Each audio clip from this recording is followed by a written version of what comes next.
Shalom à toutes et à tous, on se retrouve comme chaque semaine pour étudier ensemble avec le Rav Yehuda Ben Ishai de la communauté de Mnashlema.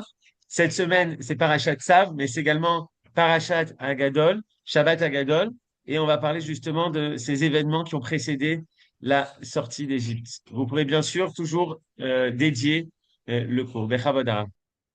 Shalom, shalom, Toda Rabba Aaron. Et on arrive effectivement à la parashat Tzav, qui part des korbanot. Mais nous, on va se concentrer aujourd'hui sur un korban particulier, le korban Pessah. Pourquoi?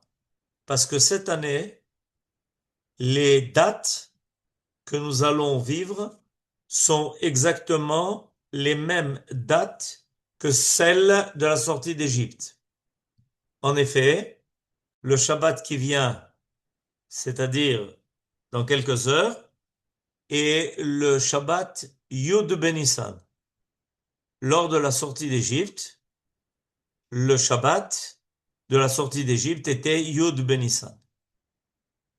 Ensuite, nos ancêtres sont sortis d'Égypte jeudi, qui est le premier jour de Pessah. Cette année, le premier jour de Pessah est jeudi. Donc nous avons cette année le même modèle que le modèle de la sortie d'Égypte. C'est important de le remarquer, ce n'est pas un hasard. Il y a sûrement beaucoup d'événements que nous vivons maintenant et qui nous rappellent véritablement les événements que nos ancêtres ont vécus lors de la sortie d'Égypte. Alors aujourd'hui, on va se focaliser sur le fait que nos ancêtres, pour la première fois, ont en fait euh, préparé le Korban Pessah. Mais le Korban Pessah qu'ils ont préparé à leur époque est un Korban Pessah qui avait des particularités. Et pour comprendre la suite de ce que je vais dire, je vais expliquer ce qui se passe en général avec un Korban. C'est exactement ce que nous apprenons dans les parachiotes de Vaïkra et Tzav que nous allons lire ce Shabbat. Quand on offre un sacrifice, la première démarche est évidemment de lui faire la shrita, de recevoir le sang de la bête, de l'amener jusqu'à l'autel et de jeter le sang sur l'autel. Tant que le sang de la bête n'a pas été mis ou jeté sur l'autel, le korban n'est pas un korban. Toute l'idée est que nous prenons le sang avec la vie même de la bête pour l'élever, pour lui faire atteindre un degré plus élevé, de plus. Et donc, il y a obligatoirement la nécessité d'un autel pour offrir des sacrifices. Cet enseignement d'ailleurs, Maïmonide le donne dans les Ilchot Bet HaBechira, c'est-à-dire les halachot qui concernent le Bet HaMikdash. On ne peut pas imaginer que l'on reprenne le service au Bet HaMikdash sans qu'il n'y ait un autel sur lequel les bêtes vont d'abord recevoir, l'autel va d'abord recevoir le sang des bêtes, et ensuite, ce qui devra être consommé sera consumé sur l'autel. Et à Pessah, le premier Pessah, mais qu'est-ce qui s'est passé? On a, pour la première fois, pris un korban, le korban Pessah, un agneau, ce que l'on appelle en général l'agneau pascal. Et on l'a égorgé. Et on a mis le sang où? Ce sang que l'on a pris du korban, il fallait un autel. Mais il n'y a pas eu d'autel. On était en Égypte. Et comment est-ce qu'on a quand même rempli son devoir? Alors voilà, maintenant Aaron nous amène les versets correspondants. Par deux fois, dans la paracha de Bo, vont être rappelés et précisément les détails concernant le sang qui a été recueilli du Corban Pessah et qu'est-ce qu'on en a fait. Je vous lis le premier verset, le verset Zain. Velakechu min adam, venatnu al shte המזוזות ועל המשקוף, על הבתים אשר יאכלו אותו בהם.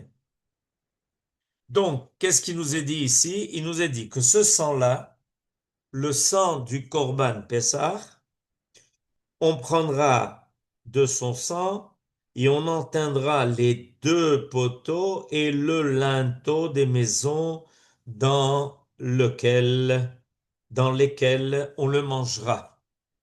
Donc il y a ici une particularité.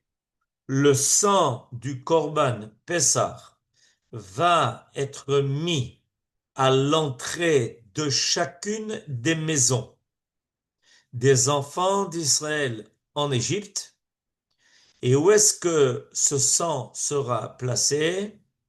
Sur les deux poteaux appelés les deux mezuzot, ve'alam mashkof, c'est-à-dire le linteau qui est au-dessus des deux mezuzot. Dans toutes les maisons des Hébreux en Égypte vont être signalisées même par ce sang-là, là où ensuite on va manger le Corban Pessah. Ce thème revient plus tard à nouveau.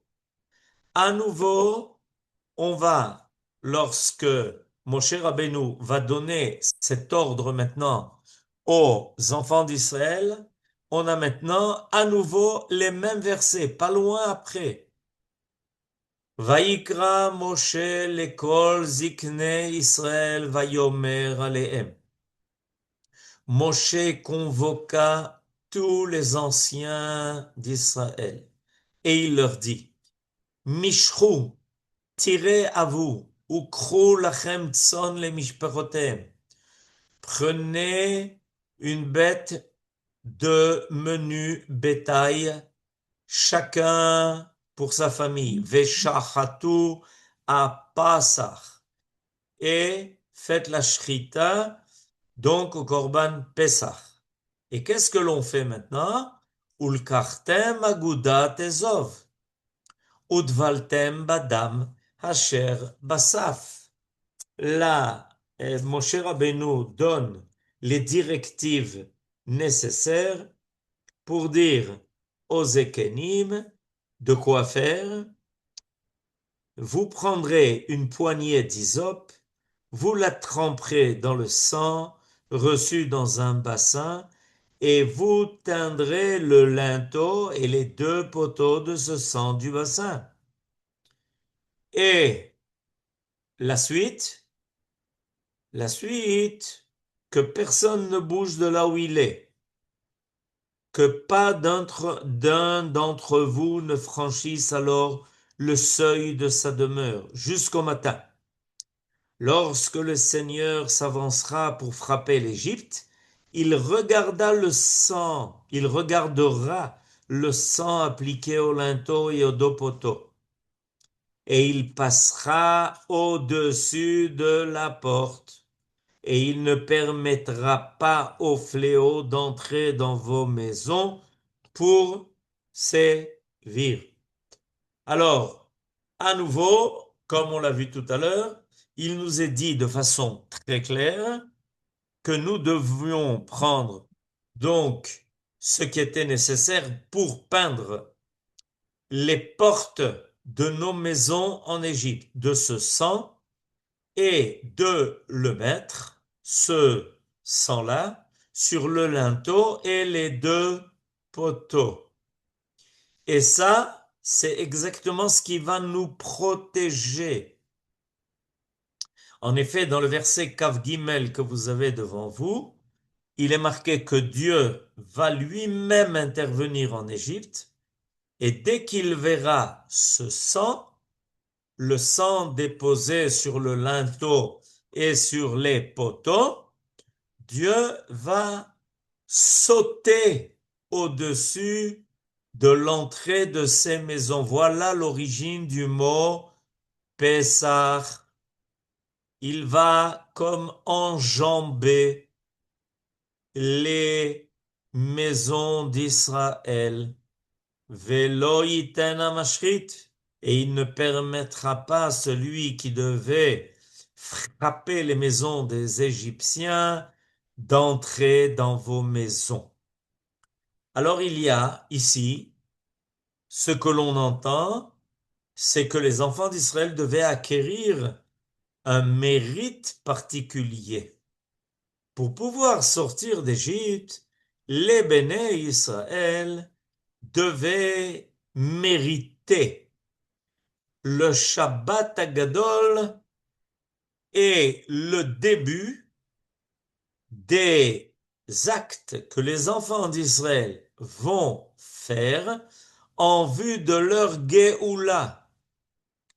Et ça commence par prendre aux yeux des Égyptiens, cette bête qui était en fait une idole en Égypte. En effet, les Égyptiens pensaient que la nature était celle qui dominait la vie de l'homme. Et évidemment, les animaux, chacun avec sa particularité, devaient précisément les protéger parce que, en respectant les forces de la nature, les Égyptiens pensaient qu'ils ne seraient pas frappés par les forces de la nature. Les idolâtres ont comme principe dans leur pensée que quand on respecte les forces de la nature et qu'on va au-delà de leur utilisation nécessaire, mais qu'on leur porte une révérence particulière, alors les forces de la nature vont à nouveau être paisibles avec nous. Cette grave erreur est une erreur qui a poursuivi l'humanité, peut-être même jusqu'à nos jours. Vénérer les forces de la nature pour essayer d'échapper à leurs lois. Évidemment, ça ne marche pas comme on le voit maintenant en Égypte. Précisément, ceux qui ont pris l'agneau et l'ont égorgé, ce sont eux qui vont être protégés. Alors que les Égyptiens qui portaient une vénération à l'agneau, à ces troupeaux, eux vont au contraire être frappés. Il y a une grave leçon qui est donnée ici. En réalité, au lieu de s'adresser à celui qui a créé les forces de la nature, on pense que les forces de la nature se sont déconnectées, sont devenues indépendantes par rapport à celui qui les a créées. À Pessah, nous remettons les choses en place. À Pessah, nous proclamons haut et fort que le maître de la nature est le créateur lui-même, que les lois de la nature ont une valeur, mais qu'elles finiront toujours par servir les desseins du créateur, le projet qu'il a prévu dès le départ, dès le Réchit. Alors, voilà donc ce que les Hébreux devaient faire avec le sang du Corban Pessah. Nos sages dans le Midrash, en fait, nous disent que les Béné Israël ont transformé leur porte en misbéach, en autel. Selon eux, il y a deux opinions à ce niveau. Le linteau et les deux poteaux étaient comme lorsqu'on on les voit de loin, et cette entrée, l'entrée de chacune des maisons des enfants d'Israël ressemblait à un autel. Et quand les béné Israël ont pris le sang du Corban Pessah et l'ont mis à l'entrée de leur demeure, c'est comme si Dieu voyait maintenant le sang du Corban Pessah sur l'autel. Chacune des maisons des enfants d'Israël est devenue un autel. Autel A-U-T-E-L, évidemment. Et Rabbi Ishmael va rajouter même un quatrième côté de l'autel. Pour lui, le sang a été mis sur le linteau, les deux poteaux, et sur le seuil de chacune des maisons. Sur le seuil de chacune de ces maisons. Donc si on regarde de loin, comme on peut voir de loin une porte d'une maison, on aura devant soi le dessin d'un autel. Et le sang du Corban Pessah est en fait comme la forme d'un autel, et cette forme-là, sur les quatre côtés de cette forme-là, on pouvait donc, regardez, je vous montre ça, il y avait donc sur le linteau, sur les deux poteaux de chaque côté, et en bas, il y avait donc sur chacune de ces portes qui étaient vues comme ça de front, il y avait sur les quatre côtés de l'autel du sang du Corban Pessah. Est-ce que vous vous rendez compte de l'idée extraordinaire qui nous est transmise ici par le Midrash?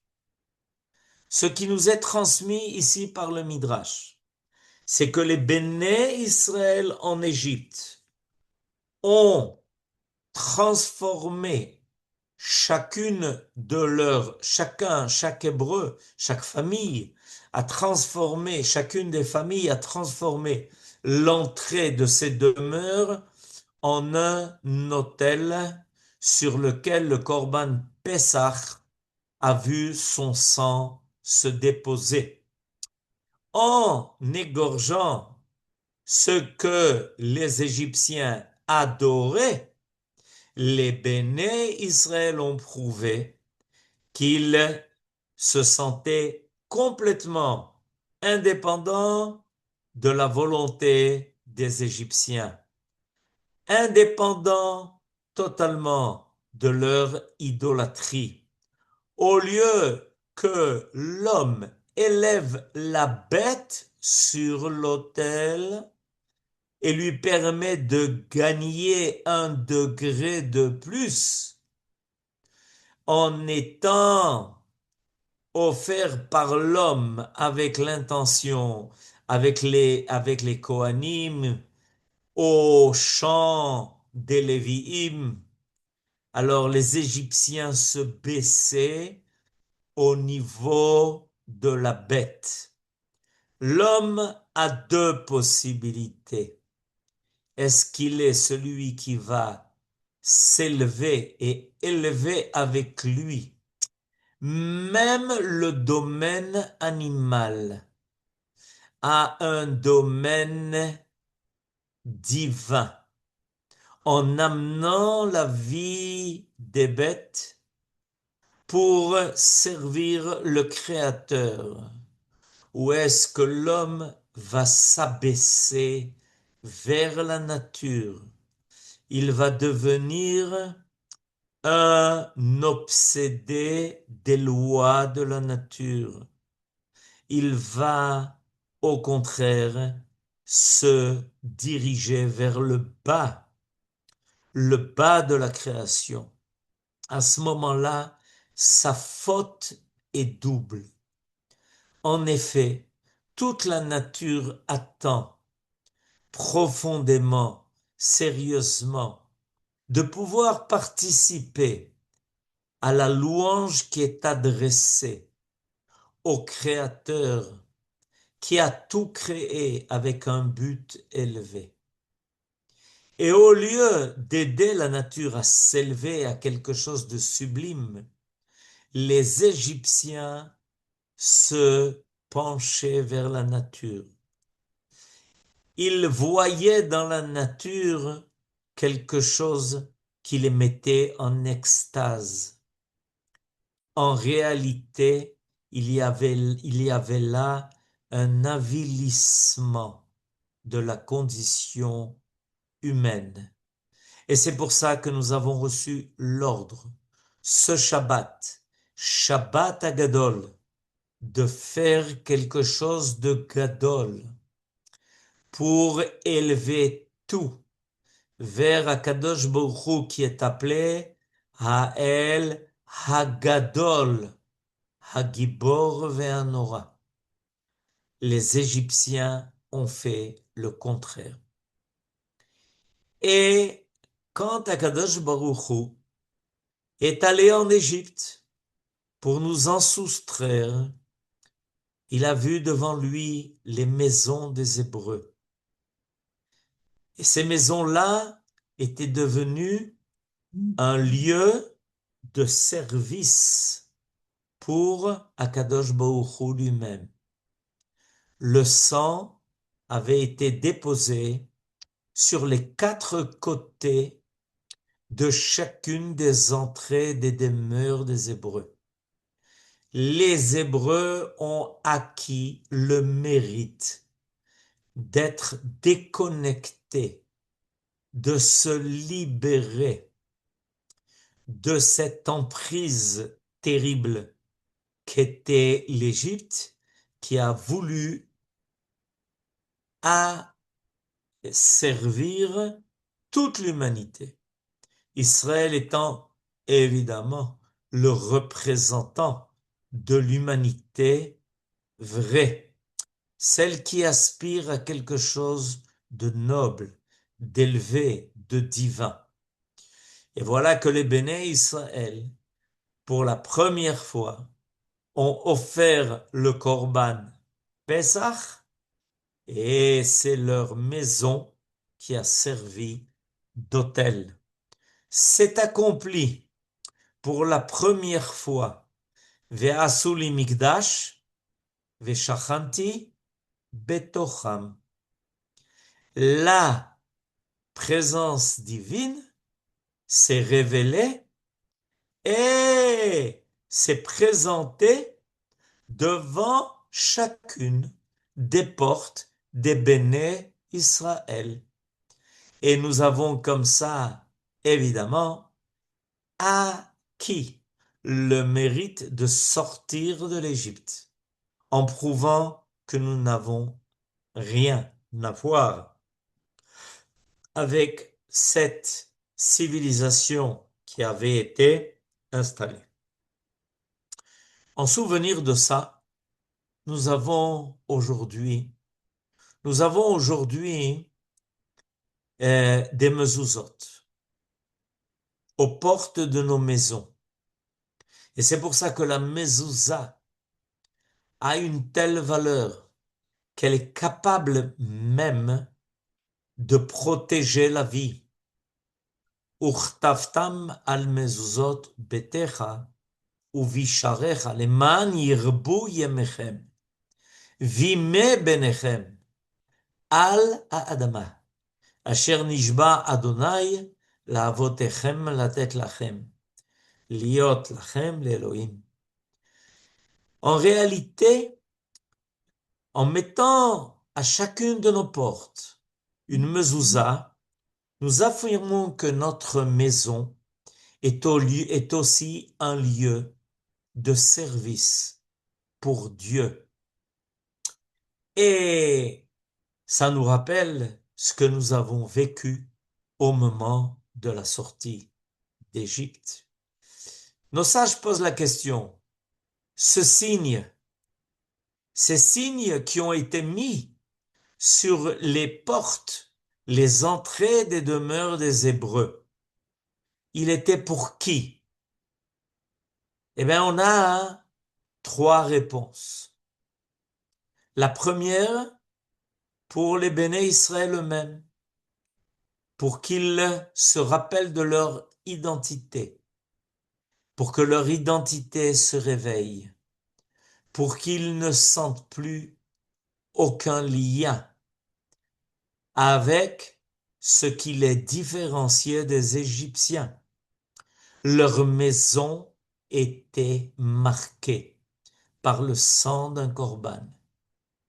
La deuxième réponse, c'est que c'était destiné aux Égyptiens qui, il n'y a pas si longtemps de ça, se présentaient chaque nuit devant l'entrée de ces demeures, chaque nuit et chaque jour, pour exiger de ceux qui y habitaient de sortir et de travailler en travaux forcés.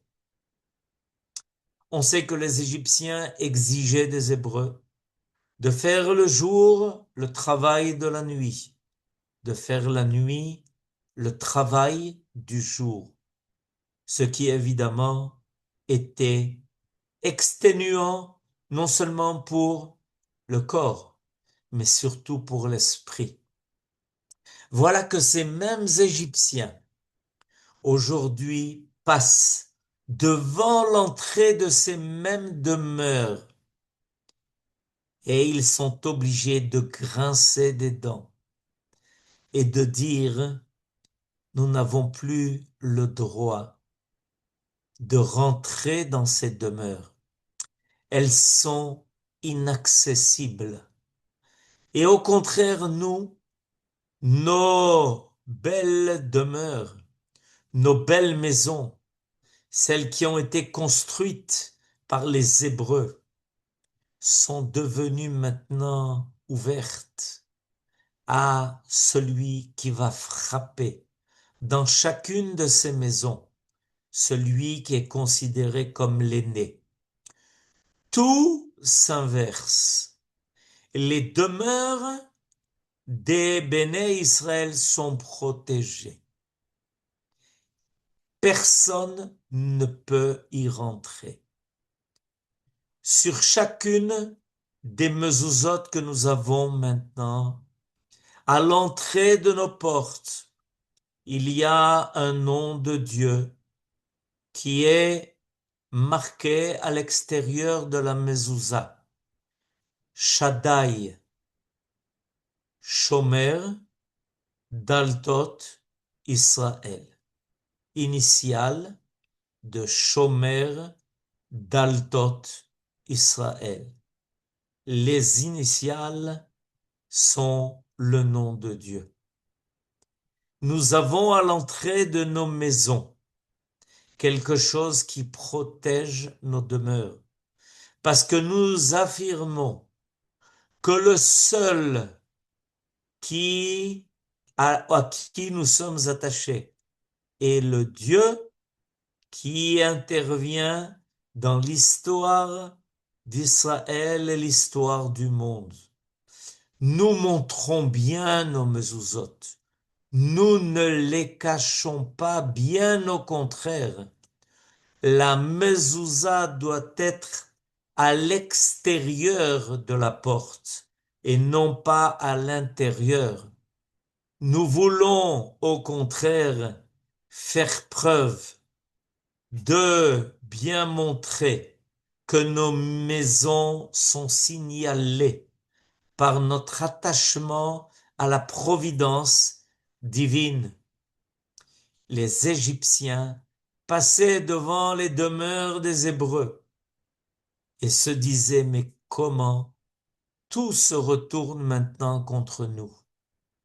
Nous qui voulons, qui avons voulu dominer et qui avons voulu asservir Israël, voilà que nous n'avons plus aucun accès à leur maison. Et par contre, chez nous, c'est la catastrophe, disent les Égyptiens. Dans chaque maison, les cris se font entendre. Les premiers aînés sont harassés. Le Mashrit vient prendre leur vie. Toute l'Égypte se remplit d'une clameur terrible. Et voilà que les béné Israël se préparent à sortir d'Égypte. D'après le commentateur de la Torah, le Netziv, d'après son commentaire extraordinaire, dans chaque maison, le linteau, c'est la Torah, celui qui est le plus haut. Les deux poteaux sont les deux autres valeurs, Avoda et Gmilut Chassadim. Donc à l'entrée de chaque maison, on a Torah, Avoda, Gmilut Chassadim. Ceux qui tiennent les poteaux droits, qui leur permet de s'élever, qui leur permet d'être stable, de faire que cette maison a sur quoi tenir. C'est le linteau qui est la Torah. La Torah est en fait l'inspiration d'en haut qui nous rend fidèles dans notre façon de prier, de faire les mitzvot, d'accomplir tout ce que Dieu attend de nous sur terre. Comme ces linteaux, comme ces poteaux qui sont tenus par le linteau et qui vont de haut en bas et de bas en haut. Sans le linteau, la Torah, nous dit le Netziv à long terme, même la avoda et même le chesed ne tiennent pas. Ils n'ont pas de stabilité à long terme. Évidemment, avec la Torah, doit obligatoirement apparaître aussi Avoda, Avodat Hashem, Avodat HaKorbanot, Avodat HaTfilot, וגם העבודה, גם המלאכה, le travail, le respect que nous avons pour tout ce que Dieu a créé et qui nous permet de réaliser sa volonté sur terre, comme étant les moyens fidèles qui nous permettent de réaliser son projet. Je pourrais résumer son idée en disant que toute personne doit se demander précisément maintenant, ce Shabbat, où on est le Shabbat Agadol, et où on se prépare au Korban Pesach, la veille de Pesach, le mercredi qui vient. Est-ce que dans notre maison, on a le sentiment que dès l'entrée, on trouve dans chacune de nos demeures la Torah, la Avoda et Gmilut Chassadim? Est-ce qu'on a tous un linteau et deux poteaux? Nous savons combien on nous recommande d'avoir des mezuzot ksherot. Extrêmement important, toujours, pour la protection par l'accomplissement de cette mitzvah extraordinaire qui est déjà apparue en Égypte. Mais n'oublions pas que nous avons aussi des valeurs à faire apparaître à l'entrée de chacune de nos demeures. Nous avons la Torah à mettre dans chacune de nos demeures au-dessus de tout, un linteau. Nous avons le devoir de dresser 2 poteaux. Un de Avodat Hashem, de servir fidèlement celui qui nous a sortis d'Égypte par tout ce qu'il attend de nous. Et un autre poteau, Gmilut Chassadim, faire du chesed, inviter, permettre aux autres d'être avec nous et de rentrer dans nos demeures et de prouver que, comme à l'époque où nos ancêtres sont sortis d'Égypte, notre maison aussi a une entrée pour ces valeurs-là. Nous allons souhaiter à tous ceux qui sont avec nous maintenant et qui vont nous entendre, qui nous entendent déjà, que la fête qui vient soit pour nous une étape de plus dans la sortie d'Égypte. Que Akadosh Baruch Hu voit les demeures extraordinaires de notre peuple, qui sont des demeures que Dieu veut protéger pour tout ce qui s'y passe. Et combien de mérite notre peuple a, et combien il mérite que Dieu l'aide dans sa Géoula, pour qu'elle se passe et se déroule de la meilleure façon possible, avec la protection de toutes les demeures d'Israël, de nos soldats, qui sont là pour protéger ces demeures, qui ne connaissent ni jour, ni nuit, ni famille. Combien de soldats ont été appelés et ils vont laisser leur famille faire le seder. Mais en réalité, dans leurs avions et leurs tanks, ils font le plus beau seder du monde, ce de continuer l'éternité d'Israël.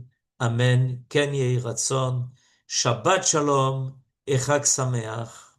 Amen. Ken Yehi Ratzon. Merci beaucoup, Rabban Ishaï. Et c'est l'occasion de vous dire à tous, Pessar Kacher, Vesameach, de vous remercier pour tous ceux qui ont fait un don pour les modes. Je sais qu'il y en a beaucoup qui sont pas présents en direct, mais qui nous vont nous regarder sur YouTube parce qu'il y a eu le changement d'horaire. N'hésitez pas à laisser un commentaire. Et c'est également l'occasion de nous remercier le Rabban Ishaï qui nous prépare à chaque fois à toutes les fêtes avec beaucoup de profondeur. On termine en chanson avec Bechol Dorvador de Mishpachat Var. Voilà, vous pouvez maintenant ouvrir les micros. Shabbat Shalom et Chag Sameach. חג Shabbat שמח. shalom, Shabbat Chag Sameach shalom. לכולם. חג שמח. תודה רבה. Shabbat shalom מבורך. תודה. Merci Rabben Ishai. Merci תודה. beaucoup. merci רב. Shabbat shalom. שבת Shabbat שלום. תודה רבה. תודה חג רבה. שמח. חג שמח לכולם. Sameach. בכל דור ודור חייב האדם לראות את עצמו כאילו הוא יצא, כאילו הוא יצא ממצרים. בכל דור ודור חייב האדם לראות את עצמו כאילו הוא יצא, כאילו הוא יצא. בכל דור